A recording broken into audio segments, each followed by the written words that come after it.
My lesson is a 4th grade math lesson, and I chose the topic of measurement, specifically measuring lengths in the metric system.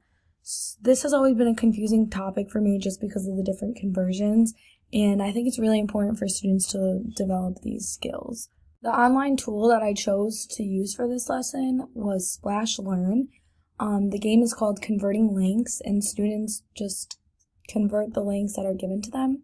So, for instance, this question is asking students to convert 2,000 millimeters to meters. So they can be given a conversion table if they need it, but they would be able to see that 2,000 millimeters is equal to 2 meters.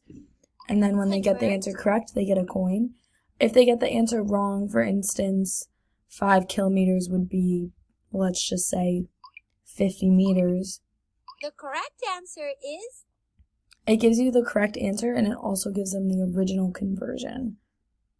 Once students complete all the questions, they're giving a star rating out of 3, and this can be seen by the teachers if they are logged in through Google Classroom or through Clever.